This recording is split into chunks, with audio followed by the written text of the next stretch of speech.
Salut! Aujourd'hui dans The Keepers, on va parler de l'Hydrasynth d'ASM. Alors comme d'habitude dans cette série, on va pas faire de musique du tout, c'est pas vraiment le but. Conceptualisé par Glenn Darcey, que l'on a vu l'attacher Arturia avec par exemple Mini Brut, Matrix Brut, Micro Brut, Beatstep ou encore le DX7V, le Synth Clavier V. Et puis aussi chez Akai pour les APC40, MPC Renaissance, XR20 et j'en passe. L'Hydrasynth de la maison de Hong Kong Ashen Sound Machines est un synthétiseur numérique monotimbral mais polyphonique à 8 voix, à table d'onde, embarquant de nombreuses options. Sa grande force réside dans sa capacité à créer un très grand nombre de timbres, tous aussi variés qu'excitants, aidés en ça par de nombreuses possibilités de modulation.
Ainsi, ce synthétiseur à table d'onde propose de la modulation audio via des mutants, dans le jargon de la machine. Les deux premiers oscillateurs offrent 2 mutants chacun.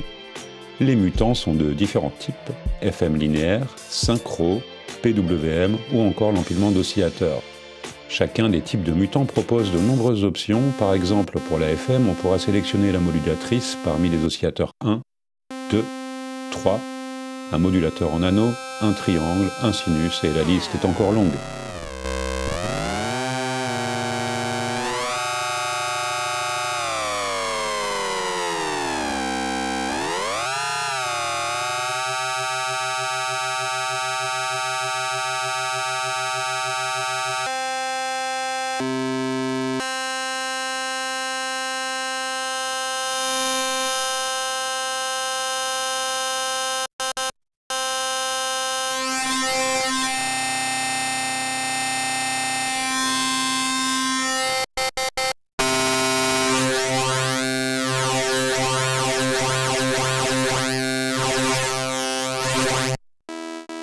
On trouve également 5 enveloppes et 5 LFO avec beaucoup d'options pour chacun d'entre eux, comme par exemple différents types de courbes et de bouclage pour les enveloppes.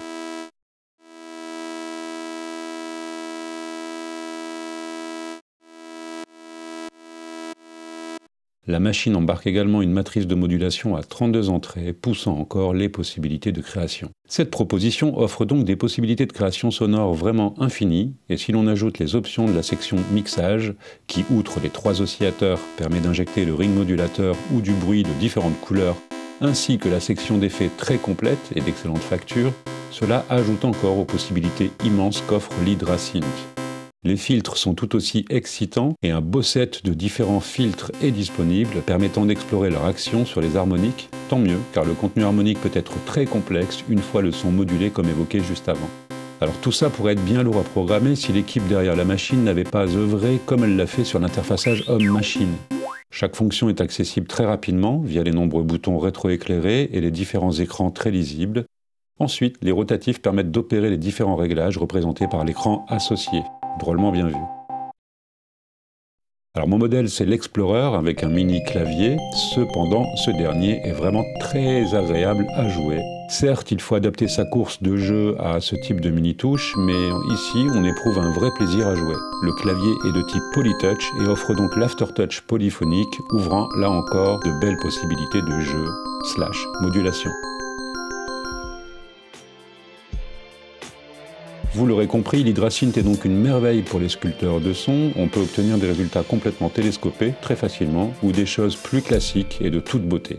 Des timbres évolutifs ou des créations type musique générative, mais aussi percussions, cloches, basses bien entendu, tout comme de magnifiques ou inquiétants pads, rythmés ou non. Bref, vous voyez le genre.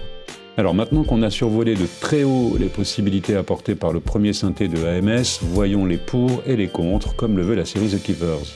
Commençons par les pour, et je ne vais pas tous les citer car la liste est vraiment longue. Le son. Bien malgré les possibilités de modulation, le son ne souffre pas d'aliasing ou de bizarreries liées aux limites intrinsèques de la machine. L'apport des effets magnifiques permet d'obtenir des sons prêts à l'emploi, et ça c'est vraiment remarquable. L'interface, soyons honnêtes, peu de synthés bourrés de fonctions sont aussi agréables à utiliser. Dans le genre, on retrouve l'excellent Minifreak, dont l'interface est super bien fichue également. Ici, j'enfonce un bouton et je regarde le set d'écran dédié en utilisant l'encodeur associé. C'est pratique, fun et très agréable. La qualité de fabrication, l'Explorer est certes en plastique, mais une vraie impression de robustesse est perceptible dès le déballage. À l'utilisation, les rotatifs et boutons répondent super bien. Là encore, on n'a pas du tout l'impression de qualité discutable, ça rassure vraiment.